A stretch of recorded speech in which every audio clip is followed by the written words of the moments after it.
Welcome to Deeply Disturbing Things, the podcast. I'm Naomi. And I'm Macie. And we're two anxious counselors talking about disturbing things. Join us.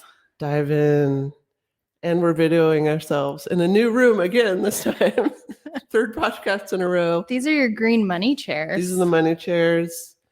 And they're called the money chairs because every time someone sits in them, I make a coin. Dang. That's hardcore. Is there any way you can move your mic so I'm not staring at it in front of your face like that? Like just slightly to the side, maybe? It's just like this? Looking at a big stick in your face. Oh, but I don't. How about that?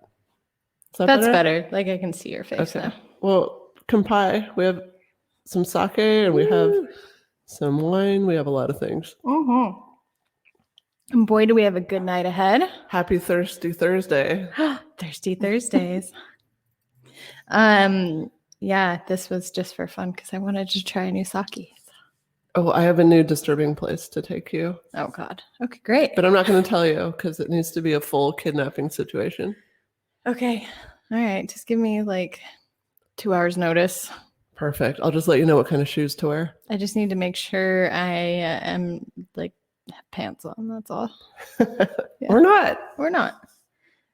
I'm excited for my topic today. I'm excited for my topic. You get to go first. Do you have any check-ins? Oh, yeah. Yes. So I joined a lawn starter like app thing where they mow your lawn for like a set monies and almost got bamboozled by somebody who came and mowed my lawn sooner than the scheduled date and then sent me a bill separately that was like 3 times as much. And then I got them in trouble for trying to poach me. I should hook you up with my lawn ladies. Lawn ladies? I have lawn ladies. That sounds wonderful. They only charge $25 and they edge and do the blowy thing after. Yeah, this is like $47 for edge and blowy. Yeah, the lawn ladies are bomb. Do they travel to the valley? I'll let me know. I'll send you the contact. Yeah, so that was really it. Was me. That, and then I had another weird app thing. So I was getting HelloFresh, that like food ordering thing. I started getting them like 2 weeks ago, sent to my house, labeled to me, but no information. I never got billed for anything. Of course, I ate it. Was it good food? At risk of being poisoned? Yes. Is it like worth it? It was worth it. So the weird thing was I had a client session last week, like a day before the package came, and they were telling me about their HelloFresh. So I've had it in my mind that this client somehow was sending me a HelloFresh, and I was a little worried about eating the food. But you mean you thought your client might be trying to kill you? Yeah, but I ate it. I ate it all. And you didn't die. No, I didn't die. And you didn't get diarrhea. No, I was fine. The food was actually like good. I still couldn't justify the price point, but yeah. So found out though, my mom sent it to me for my birthday. Oh, that's a nice gift. Yeah, she just forgot to tell me. I enjoy the gift of food. Me too. It was a great gift. I'm loving sitting here in this new spot. I like it too. We have a window behind us. These chairs are really comfortable. We might have a looky-loo walk by. You never know. It's exciting. My ex-husband lives beneath us, and this is how he gets to his apartment. I like that you were able to like get your ex-boyfriend, your ex-husband in the basement of that's where it belongs. Dungeon. Your old house. Dungeon Dave. What are your check-ins? That's all. Oh, I went roller skating today at my lunchtime for 15 minutes. Good job. I wanted to go for a half hour, but I ran out of neighborhood real quick. When you're on wheels, it goes by fast. But it was fun. And I'm going to find a way to make it my full half hour lunchtime next time. Kudos. But it was like a really good way to break up the day. I feel like I'd be so self-conscious, like skating and just having everyone looking at you because they would. Everybody was looking at me. 100%. I just had to not give a fuck. I mean, it was fun. And I had some tunes playing. And, it was just really nice to go back to work, just having gotten in touch with my true self, like reconnected with that, I'm a punk rock badass and I don't give a fuck. It just helps when you're going back working on Excel spreadsheets for the rest of the day. I feel like that would look a little different for me. It'd be like, how do I like both skate and have a panic attack at the same time? And then I'd come back and just like panic sweats. I got new wheels for the first time in years, and I just ordered a new helmet, which I should have done like probably about 8 years ago. Is when mine probably wore out its impacts. There's a piece of my skull, I think, right here that's like chipped off. It's like a different shape, and there's like a floaty bit over here, and I'm pretty sure it's from Derby. I don't know. A floaty bit? A floaty bit off of like this little part of my skull. I think I could blame my helmet for that. I got a really nice helmet. It's one of those S1 multi-impact ones. Ooh. A lifer, it's called. Mine is one of those. It's watermelon colored. And then I spray painted it. I got black. Ugly. You'll see it. I bet I will. Cool. Look, we're drinking sake out of paper cups because I don't want to do the dishes before we leave here. At any time, you can stop doing the head nod to the video. The head Hey, up, what's like, up? Hey, what's up? Hey, girl. Hey, girl. Hey. All right, get started. It's your topic. Okay. Go get it. Oh, and also, I just need to say, we've discovered there's a length of time limit to our podcast that you can only talk for 2 hours and it cuts you off. We experienced that last time. Yes, because yours was long. I talked too much. So Yeah, I will happens. remedy that tonight. Okay. So this is something that I had never heard about. My son Skylar told me about it. And it's known, but it's not like super mainstream known. So I was very excited to dive into this. I'm going to talk about the Hammond Circus Train Wreck of 1918. Yeah, I've never heard of that before. Mm-hmm. Well, you know how I love, that whole allure of Like freak shows and trains, hopping on the Mm-hmm. trains. I mean, we live like there's a train like right there. Like we may even hear it in the background. It's very loud. So this happened just outside Hammond, Indiana. The Hagenbeck Wallace circus train killed an estimated 86 performers and roustabouts. Roustabouts? Yes. What does that mean? That's a new What word. does that mean? I just learned a new word. It's a circus word. I mean, Roustabout. it can be applied to other situations. Yeah, I was gonna say, can I get context? Give me It's like a worker. Like where roustabout, you're a like general worker. Like you would just help with all the things. Okay. Like A carrying roustabout. this here and there, Mm. erecting this, tearing down that. Yeah. Okay, I'm gonna use it. Yeah. So also 127 people were injured of the 400 performers and roustabouts that were aboard the train. So this circus, I hadn't even heard of this circus. It was one of the largest of the time. And so it was heading to Hammond for a performance when an empty train that was coming along the track behind them at full speed plowed into the back of the car, into the sleeper cars. So individuals were either killed by the impact or they were buried under the debris that quickly caught fire and they burned to death before they could be rescued. It'd be so scary because there's nothing you can do. No, it's very sad. Mm-hmm. So I wanted to talk a little bit about the Hagenbeck Wallace Circus.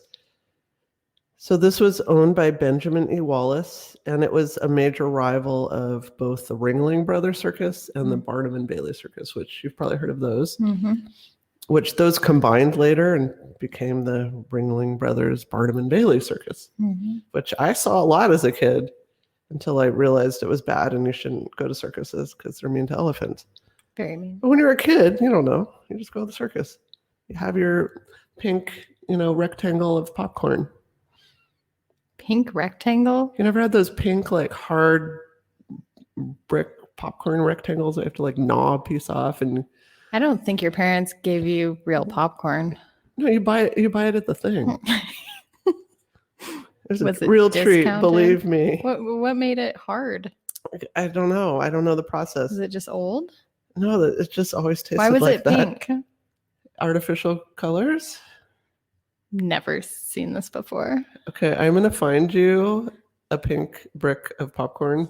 Where would you And prove even it. find that? I'm sure I can find one around here somewhere, maybe at the grocery outlet. I don't know. Well, as we went through earlier, I don't refuse food, so I will eat it. I'm going to find one, even if I have to get it on eBay. How are your new headphones, by the way?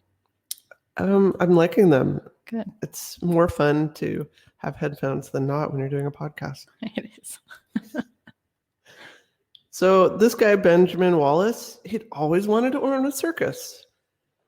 And so he did that. He fulfilled his dreams. So it opened in 1884.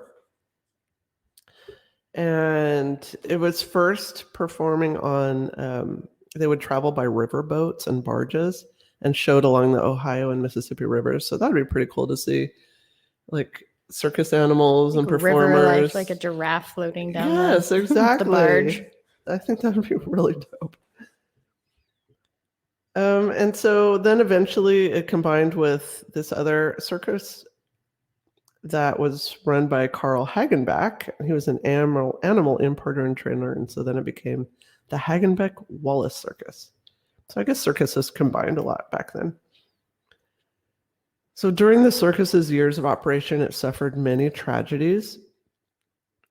On July of 1903, the circus train wrecked in Shelbyville, Illinois, killing 2 people and injuring 4. Why are so many trains wrecking? It was part of the risks involved in circus life is these train accidents. I mean, like, are they like hitting something? Are they derailing? Like, what's the? I don't know if are train travel had as many safety standards as it does today.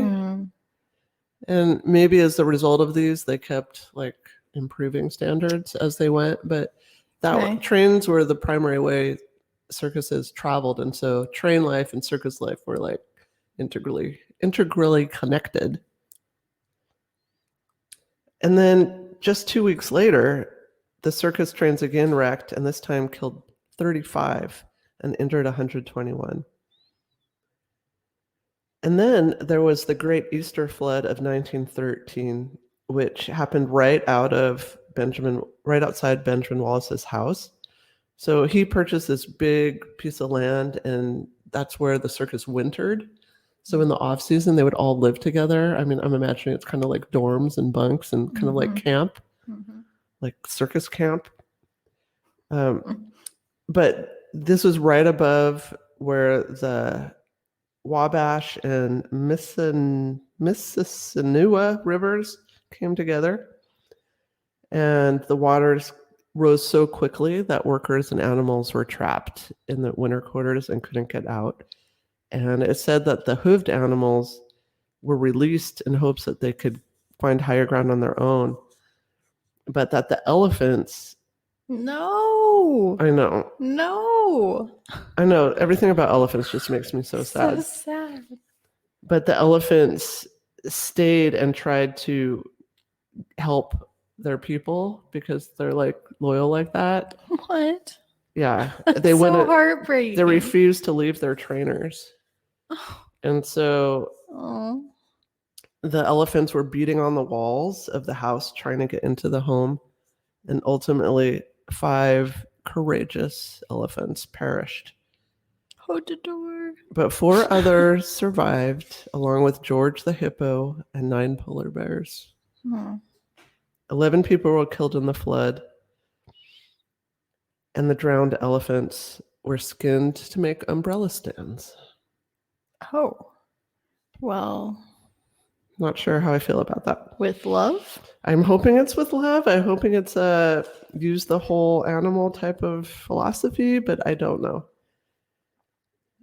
So after that flood, Wallace sold the circus, but it continued on. It was still called the Hagenbeck Wallace Circus. So there were many famous performers there. Emmett Kelly, who was a very famous clown, and I Googled him to try to get a photo.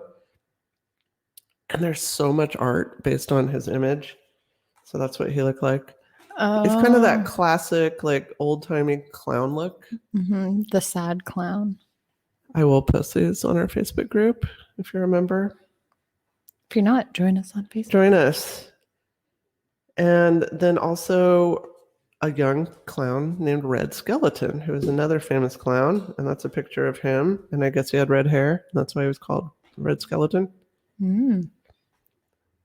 So they didn't wear quite as much makeup in the old days.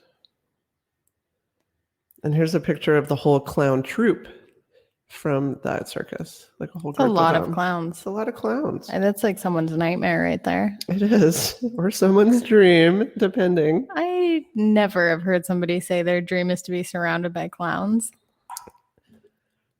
You have never known anyone who's loved clowns? No. I went- Everyone I know has watched the movie It.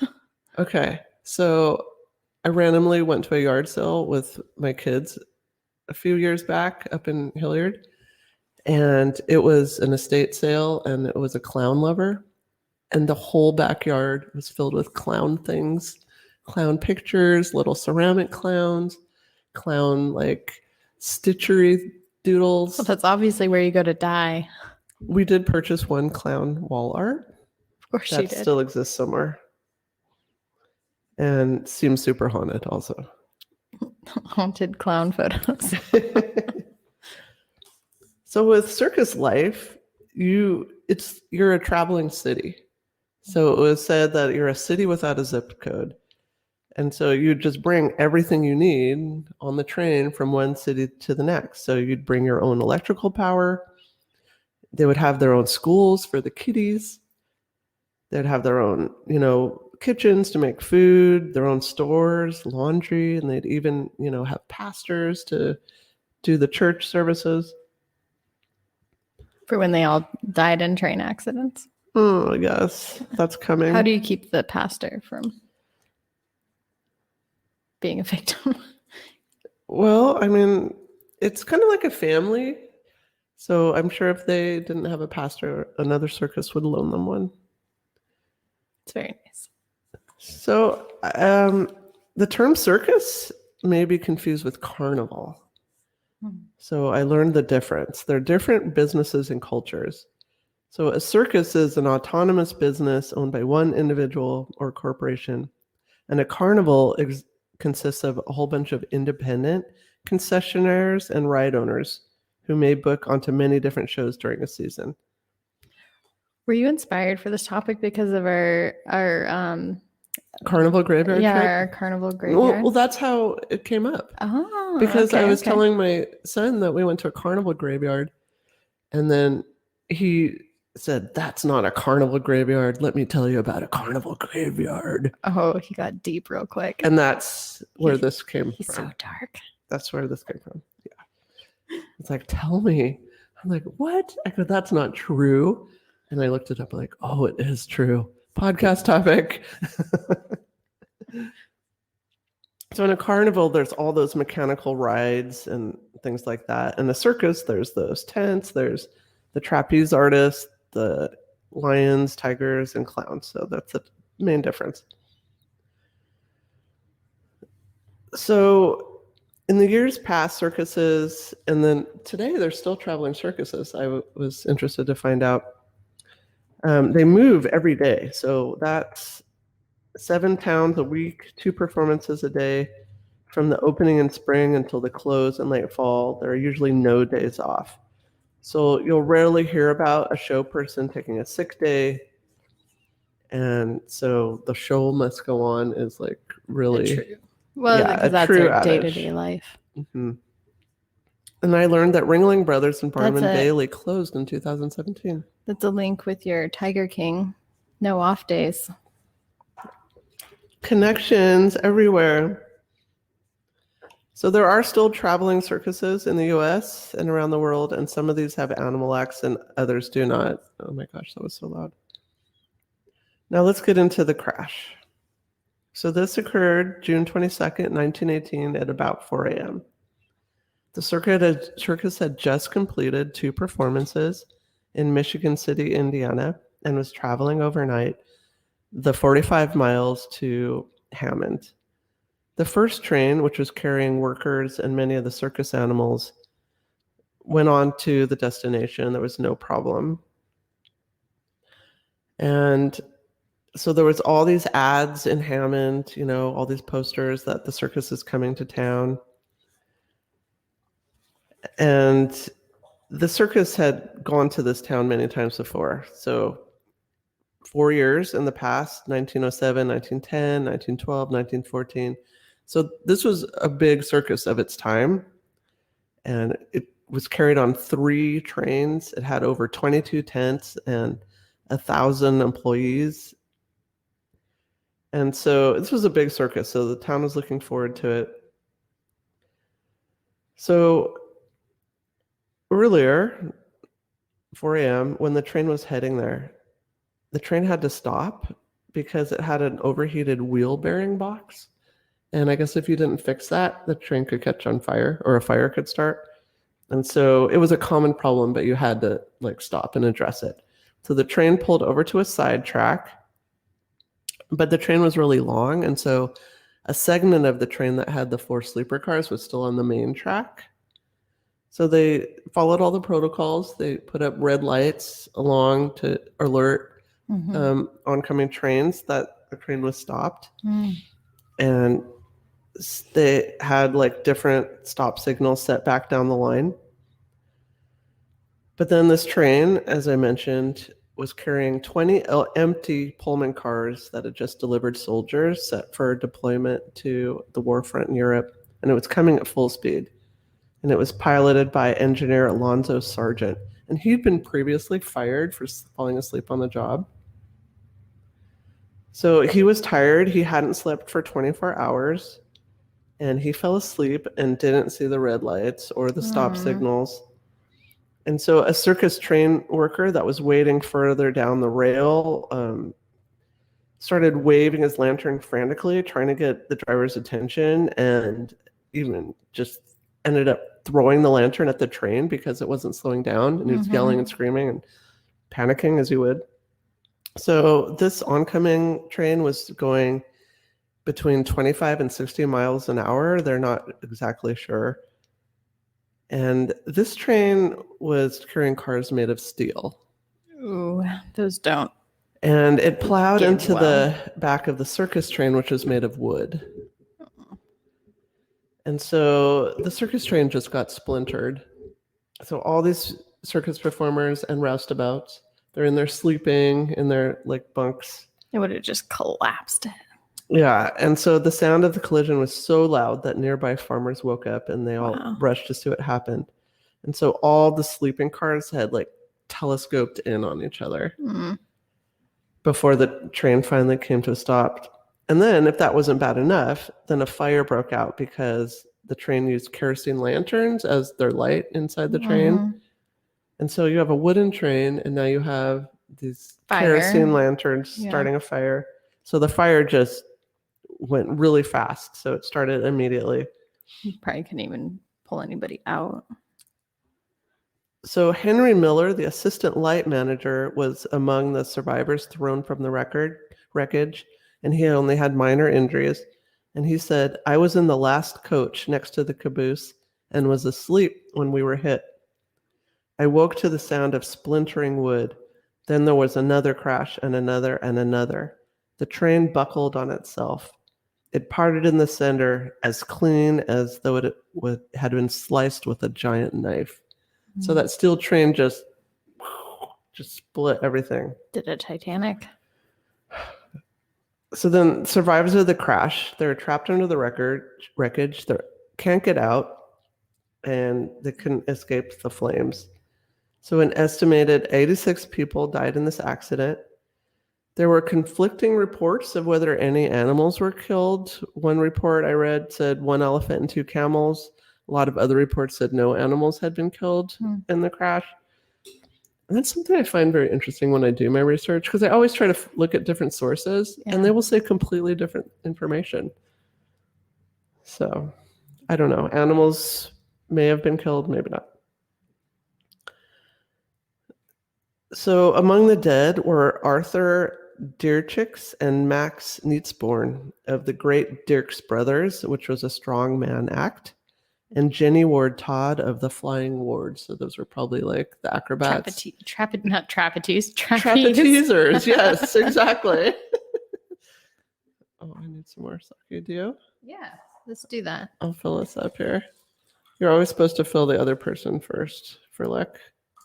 It gives you luck to give me drink first? Yes.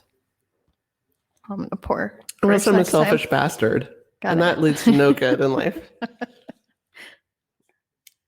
So it will be never known how many people exactly died in this crash or who died. And that's one of the really sad parts of this. Oh, yeah. Because you know how you always say, like, I'm going to run away to the circus.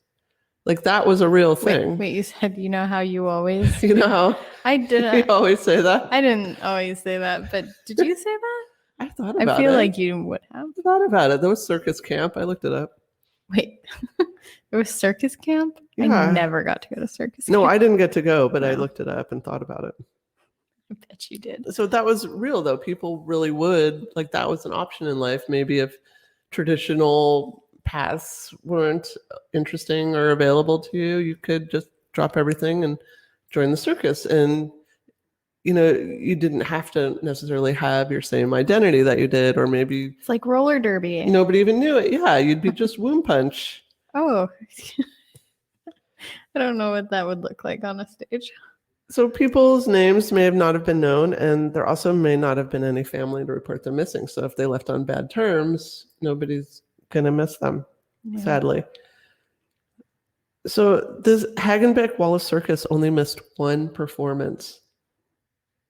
They went on, all the other circuses contributed, you know, acts and people to help, you know, the show go on. Like Because pick it up. Yeah. yeah, because the circus family Must go on. extends beyond like an individual circus. Like, it's definitely a family, which was really cool to learn about.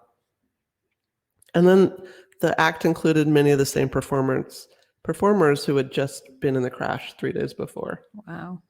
Talk about trauma. Yeah, and it was, so one person said, forced mirth under the big top was courage and necessity. This is a reporter. One's work is one's work. If it happens that this work is to make the kiddies laugh and clap, why then one must make the kiddies laugh and clap. Okay, yeah. So you couldn't just be like, yeah, I'm going to take a week off. Like, you Yeah. had to just keep going. because it was their life again, and I'm sure any money they got was used to live. So, Here's some pictures of the crash. dang, post those. That's brutal. There's nothing left. Yeah, it's just a frame, part of a frame. Yeah. So we mentioned the religious officials. So 3 clergymen officiated at the funeral: a Catholic priest, a Baptist minister, and Reverend Colonel F.J. Owens, chaplain of the Showman's League of America. So this is like a association for circus folk. 1,500 mourners attended the funeral, including a clown named Big Joe Coyle. This is a picture of Big Joe Coyle in his clown attire, riding a bike with not holding onto the handlebars. No handlebars. So Joe Coyle would have been in his mid-30s at the time. He survived the train crash with minor injuries. His wife Stella and sons Howard and Joe Jr., who were age 9 and 2, were with him on the train. Joe Coyle was thrown free of the wreckage in the crash. His wife and children survived the impact, but were pinned under the debris. So some victims, like the Coyles, survived the impact, but they were trapped in flames, and they begged people to shoot them to put them out of their misery. But instead, the rescuers were compelled to stand by, helpless and hysterical, as they listened to the agonized screams of human beings slowly burned to death. So this was from the newspaper, the Indianapolis Star. At Trauma the time. is real. I instantly brought up the station house fire in my brain. Yeah. And then what made it worse is the only water available to fight the fire came from nearby shallow marshes. So there wasn't Like an actual... a big, ready, full water source. And then a crane came in to try to lift the wreckage off people to free them. But then it couldn't approach because the fire was so hot. Do you see how my microphone just sags as we go? My microphone has ED. Keep going. I'll try to fix it. So the Daily City Gate And Constituent Democrat, another paper of the time, wrote that the task of identifying the dead and seriously injured was almost hopeless. Not only were many of the bodies burned so badly that recognition was impossible, but practically everyone on the train was hurt or killed. So poor Joe Coyle, he couldn't stand by helpless, but really, really tried to get his wife and kids out. Yeah, I can imagine. Until he was dragged away by rescuers. So sadly, So sad. the trapped Coyles were burned to death. So Joe Coyle lay on a stretcher and he cried and said, "I wish I could have died with them." So his little son, Joe Jr., was only 2, and he had been billed as the youngest clown in the U.S. So he's following in Daddy's footsteps. So the Indianapolis Star reported at the time, at noon, bodies were still being hauled from the mass. It was impossible to say the things taken from the burning wreckage were human beings. Reporting was a lot more dramatic. It sounds like so artistic the way that they talk about it. It's like, wow, it was just so much more emotion and feeling than now. Everything now, people are trying to be too, like, I don't know, hard hitting, or just like too objective. Yeah, in versus like, yeah, I don't know. It's almost like they even romanticized it a bit. Well, have you ever heard the recording of? I think it was a reporter that witnessed when the Hindenburg crashed. It's very, like, he was weeping, like it was very dramatic. So this was the deadliest circus train accident in U.S. history. Okay. Now I want to talk about the real carnival graveyard. Actually, it's a circus graveyard. So we learned there's a difference between carnivals and circuses. So there's a place called Showman's Rest at Woodland Cemetery. And so this is where these folks were buried. And I saw a lot of footage of it. It's surrounded by statues of 5 elephants with their trunks lowered in mourning. Oh, that's cool. Mm-hmm. That'd be cool to go to. Yeah, definitely. That's an elephant graveyard. The idea of having a place for show people had been discussed at various times in the history of the Showman's League, but nothing had been done about it. But so this Showman's League, I looked up their website. It's pretty cool. It was founded in 1913 by a group of outdoor showmen. Buffalo Bill Cody was the club's first president. So they say on their website, Showman's League of America is a community of show people, both men and women, dedicated to service and fellowship. So pretty neat. And they purchased the first cemetery plot, and it had just been purchased like right before this. Convenient. And yeah, it was very timely. So as the news of the accident spread, the Showman's League of America moved to provide a last resting place for the crash victims. So 5 days after the crash, the survivors gathered at Woodland Cemetery for the burial of 56 of their fellows. So 86 died, but I think some probably had family that claimed them. And so this gravesite is very unusual because each person has their own coffin, but it's a mass gravesite. It's just one big hole. And here's a picture of it. Wow. So all the coffins are just Dang, side by that is side. a big hole. Yes. How many in that? Were all of them? 56. Wow. Yep. So it's 35 feet by 24 feet and 5 feet deep. I always thought you had to go 6 feet deep, but maybe not in the old days. Guess not. Each of the 56 has a headstone. In 2 cases, all they knew was their nicknames. So the headstones say Baldy, and another says Smiley. Another headstone just has their job. It says 4-horse driver. But there are only a few that actually have names. Most of them say unknown male or unknown female. Oh, sad. Like they couldn't recognize the They bodies. couldn't recognize him. Yep. Burned. It's Yeah, just that's very so sad. sad. Yeah. Yeah, it's really sad because I feel like these are, souls that are kind of lost to history. I mean, I'm glad this is a place that, is known and people do go there. So I think that helps keep the memory alive. And the Showman's League, they do have something there every year, like a memorial.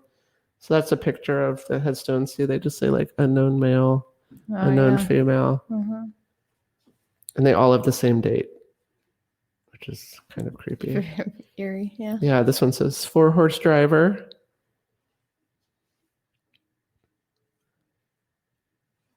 And then here's a picture of the elephant statues. Well, that's pretty So cool. they surround. Where was the this place. at again? Where's the memorial at? Oh my gosh. This is like don't you remember. asking me the Stonehenge questions. Like I know. the cool parts that matter. Where is it?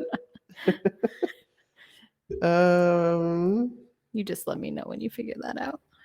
Oh, look, I put Showman's Rest at Woodlawn Cemetery Inn, and then I have a blank because I couldn't figure it out, actually. There was conflicting information on my Google. Somewhere those elephants exist. It's somewhere. I believe you. Maybe it's secret on purpose. Probably not. So what happened with that train driver? What happened? So the engineer sergeant and his fireman Gustav Klaus were criminally charged in Lake County, Indiana, for their part in the Great Circus Train Wreck of 1918. Negligence. The jury found itself deadlocked after a trial, and a mistrial was declared. What? Prosecutors declined to retry the case, and charges were dismissed. Why? I don't understand. They didn't sleep for 24 hours. He then fell asleep and hit the train and then killed all those people. It was pretty black and white. And not only did the case get dismissed, but they also tried to blame the victims by saying you shouldn't be driving a wooden train and using kerosene lamps. I mean, maybe fair, but it's not like they lit their own train on fire. No, I know. It's just bizarre. Pretty sure I don't know. There should have been something. Yeah, something. So he just, there was Manslaughter at no least. problem. There was nothing. Yeah, it was just dismissed. Interesting. I wonder what went into that at that time. So the Hagenbeck Wallace Circus continued on until 1938 when they finally closed their doors due to low ticket sales. And you can go to their old winter quarters in Peru, Indiana, and it's now a circus museum, the Circus Hall of Fame. And that's the story of the 1918 Hammond Circus Train Wreck. I like it. I mean, not the train wreck, but your story. It was good. It was interesting to learn about. Yeah, it definitely is like a whole unique culture within itself. Mm-hmm. I've learned way more about clowns and freak shows and circuses than I ever knew before. I don't have a clown podcast. fear. I'm not scared of them. I don't want one jumping at me. Let's be clear. Like from behind the corner. Yeah. I don't think I've ever actually. I can't recall ever like seeing a clown or being around. You've never seen a clown? Not like in person. In person. You've never seen a clown in person? That I can cognitively remember. Which I don't understand. What do you mean? What that even means? How do you not ever see a clown? Just out and about at the park? Making a balloon animal? No. Making a balloon sword that looks like a balloon Why wiener? are you around so many clowns? That's what I want to know. Why aren't you? I don't know. I don't go to like circuses often. Sounds like you've been to a lot of There's circuses. street performers though, too. Where? Like, on the street. In this Performing. neighborhood? Those aren't street performers. Damn it. Wrong. What do you got? I'm excited for what you got. Parades? No, I still don't think I've seen clowns in parades. Parades are all just like people in cars. I'll find you a and clown. fire trucks. I'll bring a clown to you. I don't think I even really want that to happen. Too late. Are you ready for my topic? I'm really ready. I'm going to crack into this. Me too. That was loud. It's so loud in this echoey room. Okay. Is our sound echoing or does it sound okay? Ask the people. People, do we sound echoey or does it sound We'll okay? see. It should just pick up your voices. But Okay. Let's hope. Good. no, I said it's a little echoey. No. Damn it. Damn it. I don't know what to do, but it's too late now. It's fine. We can't stop now. We've gone too far. We'll hang a tapestry next time. Yeah. Tapestry. I do like the background. So yeah. Cheers. All right. So sponsor us, house wine. Good luck with that. Push that harder. See if we can make it happen.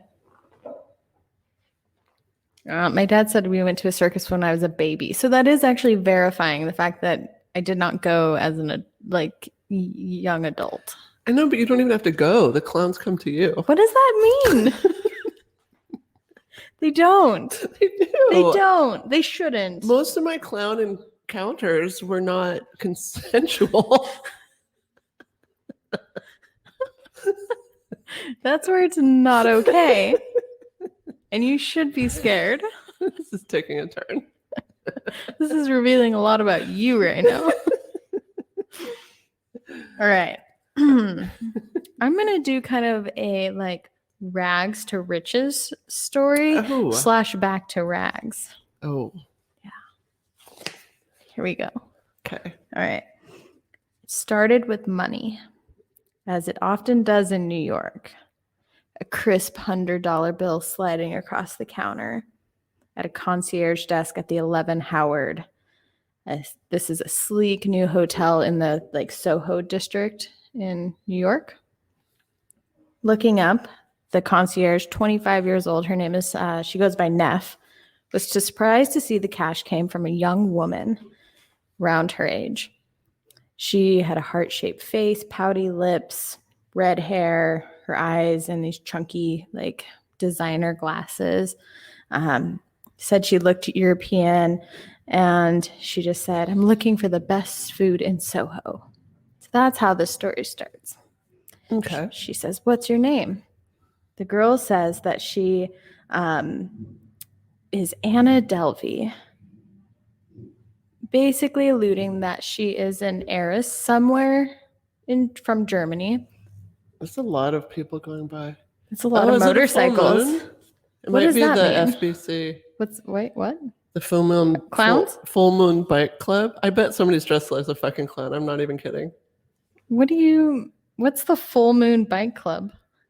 They every full moon all ride around in mass and go bar hopping. Why? Why is that a thing? Why not? I mean, this is Brown's edition. These are the things that happen. This is why you don't even need television in this neighborhood. You could sit on your porch and be entertained 24/7. Interesting. Okay. All right. Sorry. Back on track. Anna Delby, said the young woman. So she'd been staying at the hotel for a month, but she was staying in kind of the mid-range option rooms, about $400 a night. It's a bit pricey for me, but apparently mid-range for most folks there. Is this recent times? This is pretty recent times. Okay. Yes. Have you heard of Anna Delby? No. No? So this apartment was had oversized windows looking out to the streets of Soho hotel.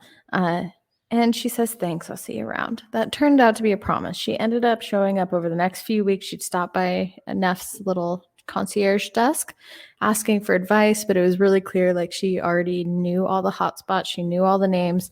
That's when Neff started to get the idea that she was buying her time. It wasn't about the advice. So she would always come down and give $100. There'd be a line of people, and she would just keep putting money on the table to have Neff talk to her. What's happening? She built up this persona. And they kind of compared her to Rihanna. When Rihanna stays in hotels, she'll walk around in her robe and she owns the place. Oh my God, I would love to meet her. She's so fucking cool. So she was acting like that, but it started with basically just always being down there talking. She would often talk down to not They said it was like in a classist way. So someone said that she said, "What are you bitches, broke?" But they kind of brushed it off like, okay, this like German heiress just doesn't understand like money in the US and what that looks like. She just has so much money. She doesn't get it. So much money. So much money. So much money. She's just like throwing money around everywhere in New York. I can relate. So usually Neff said that these guests, she was used to them. Like they would go throw their money around and they'd leave. But she stayed there. And they ended up kind of becoming friends over that time. And then there'd be kind of a fight over like who would give her packages because she'd always give them $100 tip anytime they bring something to the room. So there's just all this money involved. So is that her picture you just threw on the floor? Yeah. Would you like to see it? It's on the floor. That's her face there. So she said, like, I started to think of Anna as a friend. I still took the money. I'm not a fan of her eyeliner. Of her eyeliner?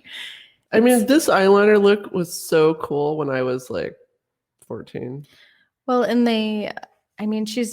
she was noted by the Hollywood elite crowd or the New York elite crowd, that she wasn't like super hot is what they said. She wasn't super hot, but that was okay because she had money. So that's kind of where that money makes a lot. Who cares? Right?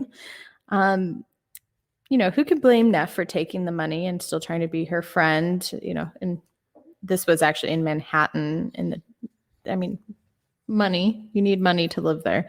So she did. She took the money, kept doing favors for her. You'll see all these little pictures of Anna as a like Instagram-y person, which she was. She would post tons of pictures of herself online.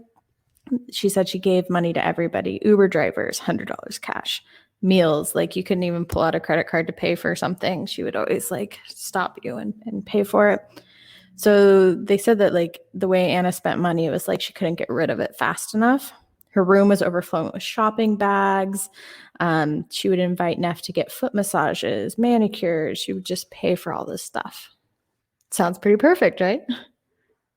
I'd probably go along with it. I'm not gonna lie. Yeah, right. Well, one of the like packages for the like self-care day was like $4,500 that she paid for Neff. I would have a hard time turning that down. Whether I thought she was like actually a friend or not. I just wonder how a $4,500 self-care day compares to $150 self-care day. It's probably which has been a splurge for me in the past. Probably literally the same thing here. It's just in a different spot. That's more expensive. What is that different? I don't know. Is there like more seaweed you can put on your face? I don't know. Better seaweed is from seaweed a different ocean? A thing? I don't know. Is that an actual thing? I've never had like a seaweed facial. I feel like I've heard of a seaweed wrap, but that might be something I ate in a sushi restaurant. I'm not sure. I think so. Okay.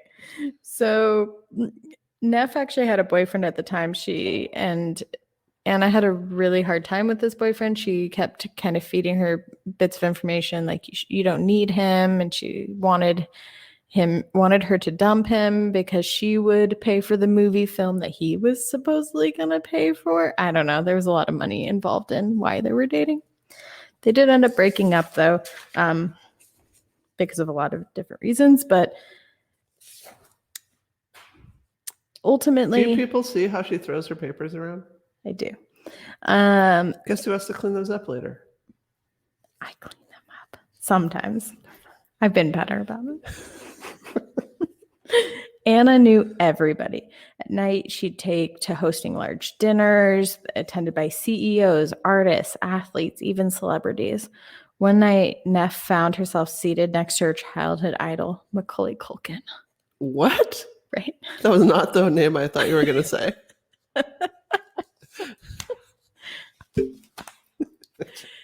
And but she said like this whole time she's like sitting next to her idol, who apparently is Macaulay Culkin, but she couldn't even like say anything to him because Anna was just like talking in her ear the whole time. So she was at the best parties. She was just everywhere, seen by everyone. She managed to be in all sorts of right places. In 2015, at a party thrown at a startup mogul in Berlin, she was wearing really fancy clothes. I'm going to get this wrong. Valencia. And someone mentioned that she flew in on a private jet. Ooh. Right? Fancy. It was unclear exactly where her money came from, though. No one could really pinpoint like where this was coming from, but it's also not really the culture to ask. There's a lot of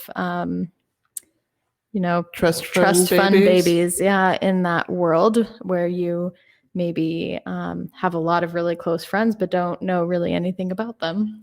That kind of world.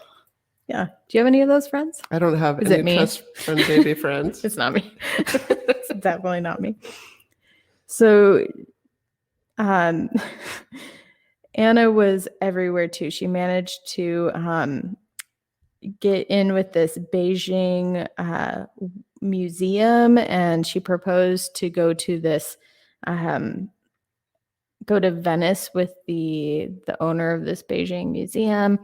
And he thought it was a little strange that, he said, quote, a little weird when Anna asked him to book the plane tickets and hotel on his credit card. But he said, okay, whatever. So he did that. And she was only paying in things in cash everywhere she went, which he thought was a little weird, just a little. And he said, ultimately we got back. She never paid me back the money, but it, that wasn't that much money, $2,000 or $3,000. So he ended up forgetting about it too. I wouldn't forget $2,000 or $3,000. Pay up, bitch. But when you're super rich, you can be forgetful. I mean, oops. I'm so rich, I forgot to have my money. It'd be like, a quarter for us. Like, I'm sorry, I forgot to give you that quarter back. Yeah, sorry about that. $3,000. Just forget about it. So forget about it.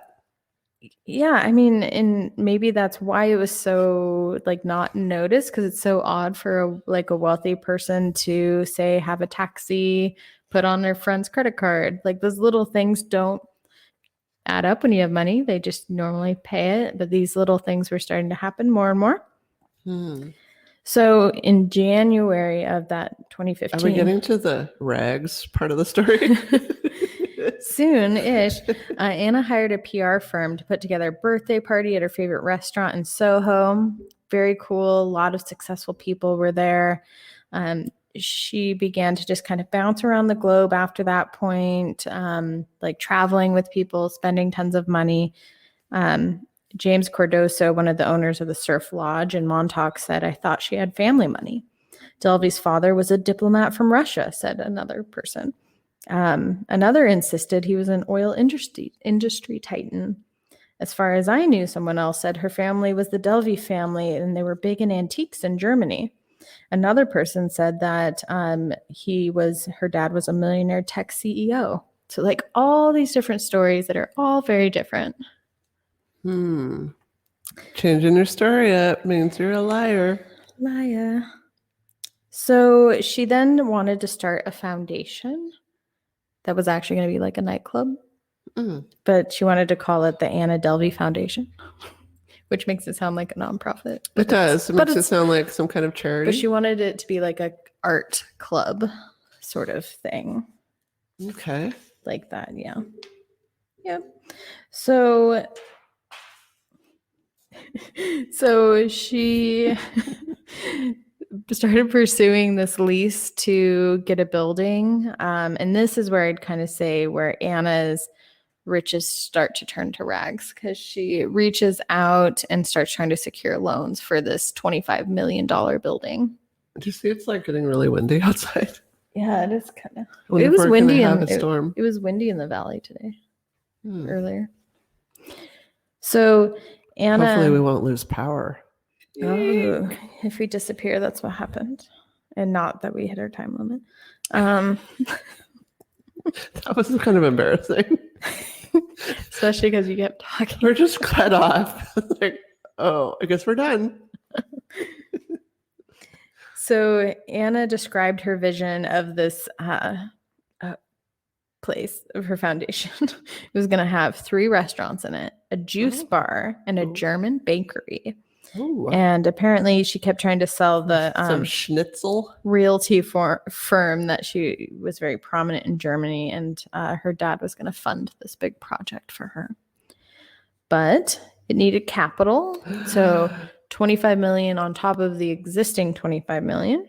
Is this where she tries to get money from So people? she wrote an email to a prominent Silicon Valley publicist in 2016 and said, if you think this is something you could help us with, and anyone might be a good fit culturally for this project, let me know. However, she backpedaled from this and said, if I were to bring in investors, they would say, oh, she's 25. She doesn't know what she's doing. And so she wanted to do this herself. So she decided not to get outside funding. To help secure a loan, she reached out to one of her new finance friends that she had met. He was actually the prosecutor of Jordan Belfort of Wolf of Wall Street. So like she met all these like big name people. She's resourceful AF. I have to give her credit in that regard. Like seriously, she met everyone she needed to meet to make things happen. That's for sure. Yeah. So she said that one of the problems started happening because they started looking into her needing to put that money down. And Anna said that she needed a loan because her personal assets, which are quite substantial, were outside of the U.S., some of them in trust with the UBS, and they were just outside. And they said the money would be fully secured through a Swiss bank, like Post. Sounds like something I've only heard of in movies. They always talk about these Swiss banks. I know. And I was reading it and I'm like, that's a thing. It's like a legit thing that people go, oh, Swiss bank. Swiss bank. Like that means there is money there. Secret money. It's all about the secrets, the secret money. Yeah. So what happened though? So like City National Bank was on point. Let me just say that. They received a list of figures from a man named Peter Hennick that said, please use these for your projections for now. I'll send a physical statement on Monday. They sent back, are you from UBS? Because you have an AOL address. Apparently AOL, which I know, is very outdated and people don't use that anymore. And then instantly got the dial-up sound in my mind. Grinding gears. This was Anna's email, an email from Anna, and she said, Peter is head of my family office. So she was formatting these emails, trying to create a line. Story. Yes. So you start to see some of the threads. Web. Yes. When with Anna in fundraising mode, she started having it went from club people and celebrities to, briefcases, Rolexes, like that crowd of businessmen showing up at her meetings. And she was all of a sudden on calls with lawyers. And I mean, she was working that scene hard. And a lot of that Neff, that concierge desk woman, witnessed a lot of this part of it. So this is just kind of growing into a bigger and bigger problem. So she met the stop looking at the camera. What's it called? I was shaking my head in disapproval at your paper flinging ways. Okay, so that the pharmaceutical guy who screwed people over on their diabetes insulin and upcharged all of these really important medications, and he had big pharma story. Yeah, that dude. I forget his name. I can't remember the name either. So she's actually met him one night and said that they were best friends, but they'd only met once. And he said that even though he was a nationally known person, he felt like a computer geek next to her by how much she just flaunted herself to everybody. So she had this very big persona. A lot of charisma. I think you have to do a scheme off like that. Yeah. You got to get people in. And she adamantly said that she did not intentionally have any of this happen. It just all unfolded. I highly doubt that. So seems very calculated to me. Right? I agree.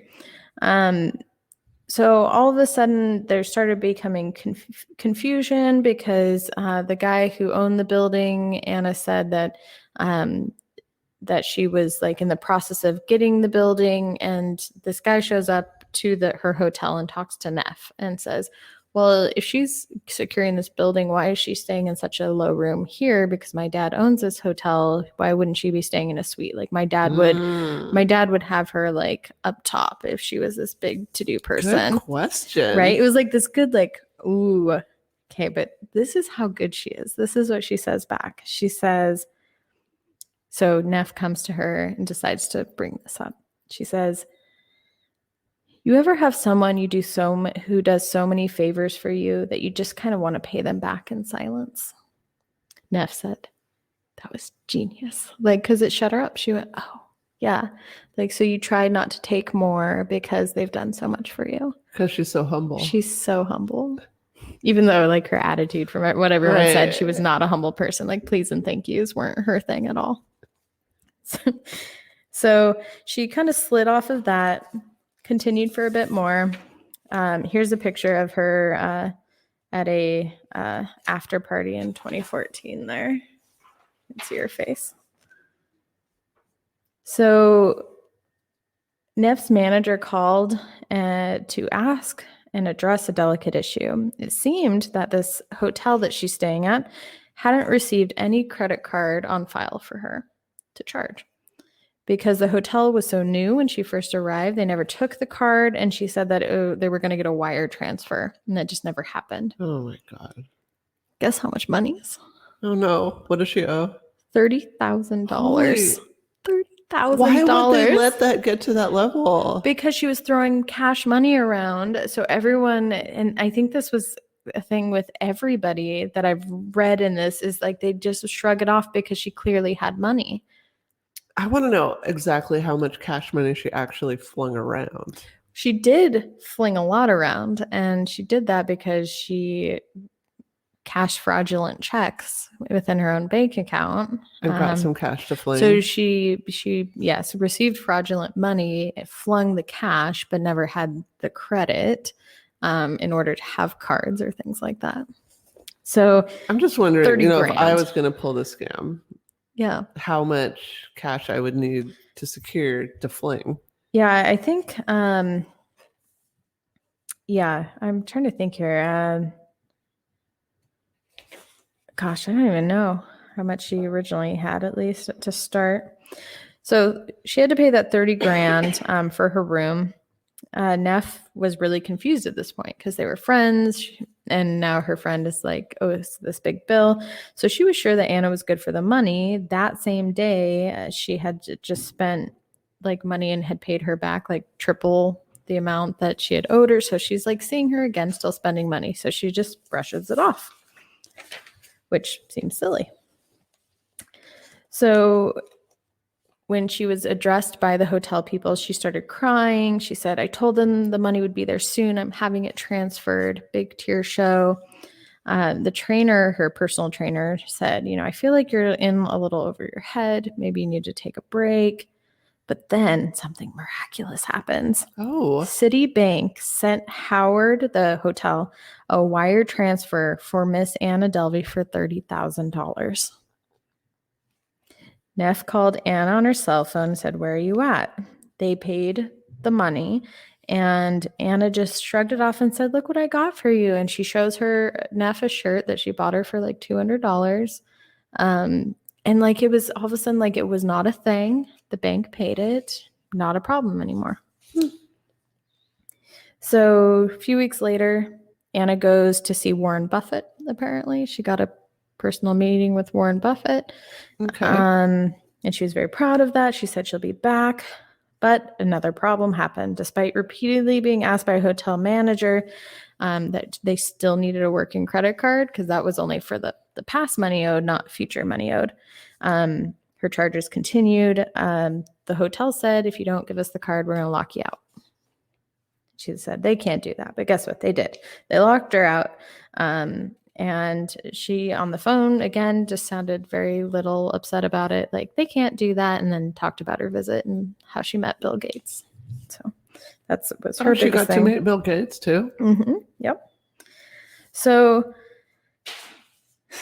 when Anna got back to the hotel, she was yelling, asking for manager's name. She was mad because she was locked out. Her stuff was put into storage. So she made sure to let people know that she went to Morocco and spent that $7,000 a night on the same trip that the Kardashians did.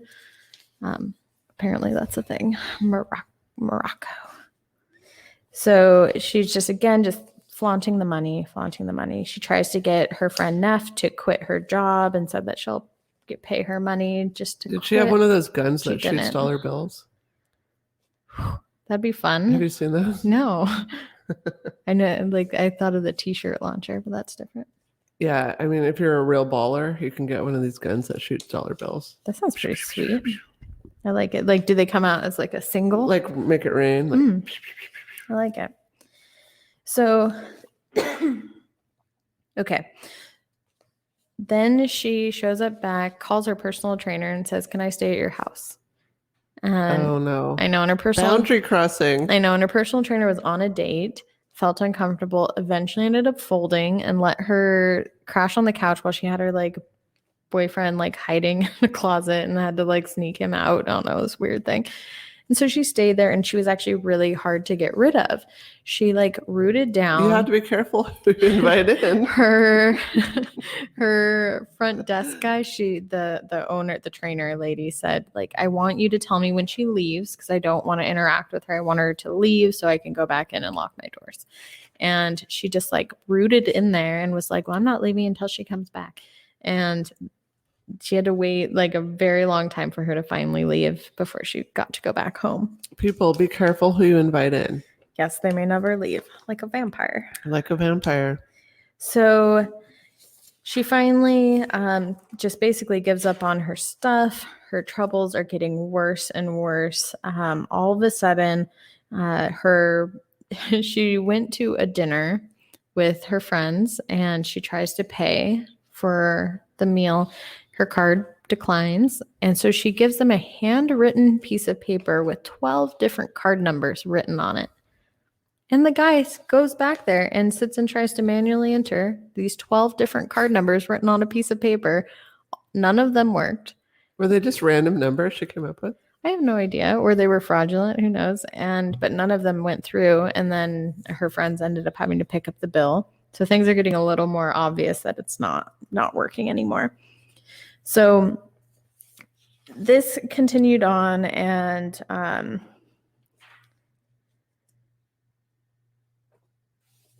skipping this part. Skipping it. Lots of detail about the trainer. So Anna decided that she was going to tell everyone that she was doing fine because she actually bought the building. I bought the building. That's where the investment is. That's where my money's going to come from. So she tried to like lean into that, and then poor Neff, mixed up in all of this, lets her know that the building was actually bought by somebody else. Oh no. And she's like, her response was fake news. Obviously. Fake news. Fake news. Yeah. She did actually find out that it was bought by somebody else. So that was like her dream kind of crashing in the background. Anna's hotel bills were merely the first loose thread in all of this. That began to unravel in November 2016. I heard the sound of those dreams crashing. Didn't you? Yeah. Like that moment when you're like, oh, it was a tinkly sound. So she submitted documents claiming a net worth of $60 million in Swiss accounts to City National Bank in pursuit of that $22 million loan. The following month, she submitted the same documents to Fortress and to try to get another $25 million. After the bank asked her for $100,000 for due diligence, she convinced City National to extend her $100,000 line of credit, which she then wired to Fortress. So she was playing banks off of each other. Robbing Peter to pay Paul. So she wired the remaining. So she ended up getting that $55,000. This is how she ended up paying off that hotel. So she did these background things in order to pay off that $30,000 bill. So that's why that got paid so mysteriously. I can imagine was by trying to playing the get banks. a $25 million loan or whatever. That's like a lot of money. Like, can you imagine? That's- Like, I don't. That's How not do you even even write that feasible. many zeros out on a loan application?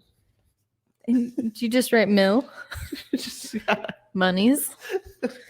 Give me the monies. So in May, so this jet that people had seen her fly in on, she had convinced a company called Blade to charter her a $35,000 jet by sending them a forged confirmation of a wire transfer from a Dutch bank.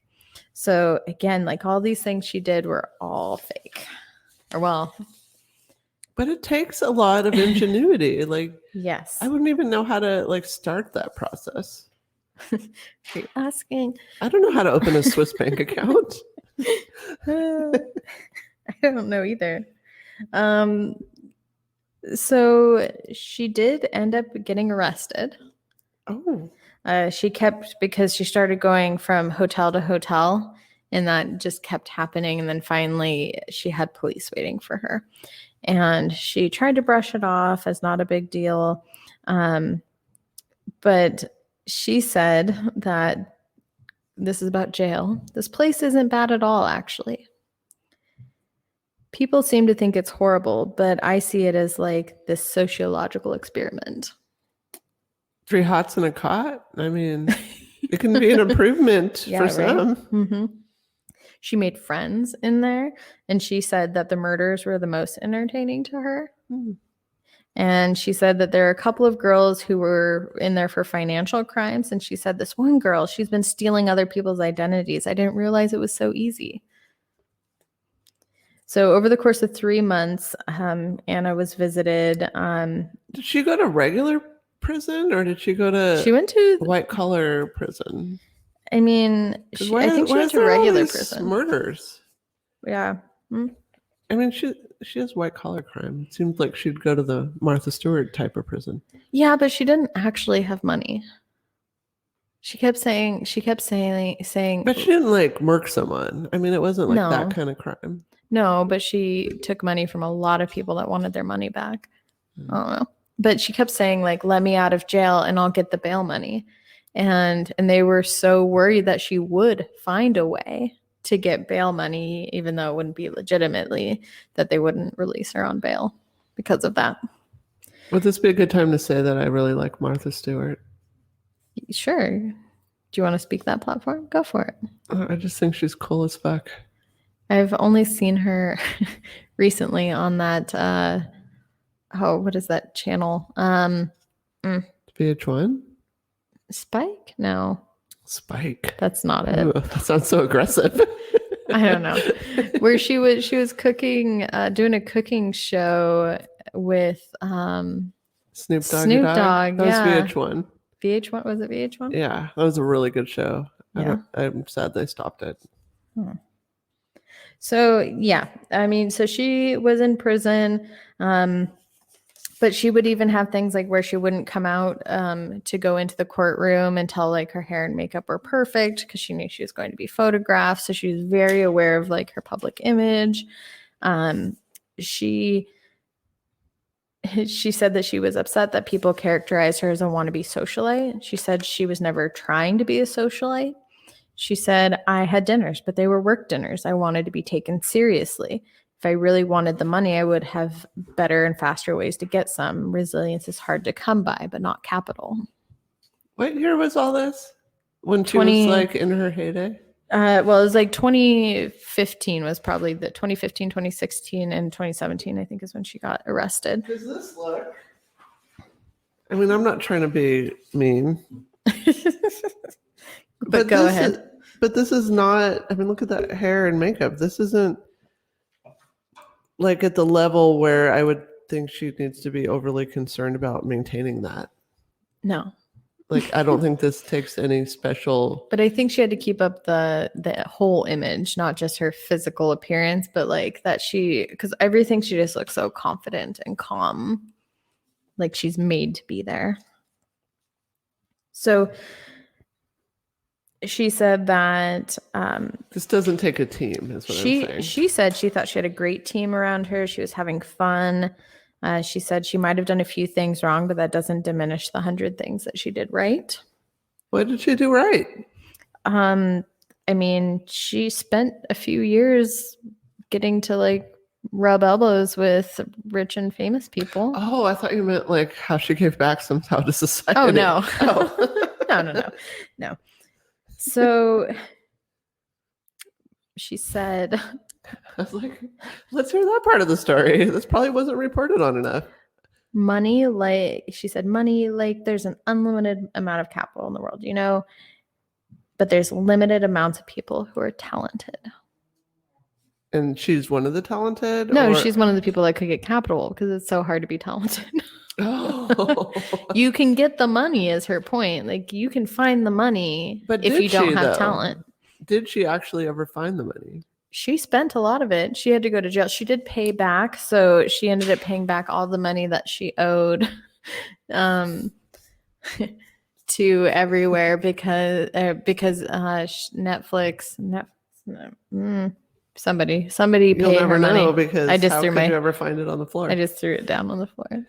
Somebody paid for her series basically to be made about her. And so she took all that money and paid the people back. And she said she had always intended to pay them back. Wait, there's going to be a show on her? Yes, there will be. Oh, When is that? I don't know when it's going to happen or if it's going to happen, but she actually was in February. She was released for good behavior. So she's out of prison now. She's definitely a sociopath. No, that's what I was thinking the whole time I was researching her. Like her 100%. sociopath. Like no empathy for other people. Everybody's just a tool, a means to an end. Well, and not, I mean, even if it's just strategy, a shell, but yeah, not like admitting that there's any, like prison's great. Love it. It's fine. yeah, I love the murderers. It's Yeah, cool. it's great. We're friends. Yeah, we're best buds. Yeah, she never seemed scared through any of this. Like even the tears seemed fake. Like it was all It's all image. It was all a show. It was a shell. Yeah. And this whole time, like it was funny because like they asked her dad in an interview, like, do you have money? Are you some whatever? And he's like, well, you know, we paid for her apartment and her bills, but I don't know of any money anywhere. So, I mean, she had it pretty good if she would have just, you know, lived off her parents' money paying for her apartment. Or, I mean, she could have actually pulled it off if she would have went a little smaller. Yeah, I think, I mean, she really pressed that like her foundation was like the big thing that was going to do it. And I don't actually doubt that. I could see her like, I'm going to do this and pay people back. I don't see her wanting to be dependent on people, but she had to. Mm-hmm. I see that lining up. I don't think like she intentionally like wanted to like fuck people over. It's interesting she never went like trying to like sleep with somebody to get their money. No, she was very about being independent. She even like stopped working with lawyers who would talk down to her. She wanted to be respected by people.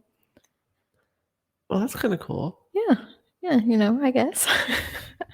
She didn't kill did anybody. it. Well, my like who did she injure anybody? Did she hurt anybody? I mean, maybe financially. She gave money to a lot of people, a lot of cash. And she did end up paying people back. So she didn't owe any money at the end of it. So really nobody got hurt except maybe emotionally. Yeah, like people who thought they were her friends. Yeah. Feel people have felt betrayed But and lied to. But that whole world, everything I read was like you're best friends with someone and you know nothing about them because of the image. And you know, you go to a party, you smile, you like act buddy and you don't care about each other. That like is literally the scene. So I feel like she just walked into a scene that already existed and just played it, and it worked for a while. Good story. Until next time. Run away to the circus. Or start a foundation. Bye.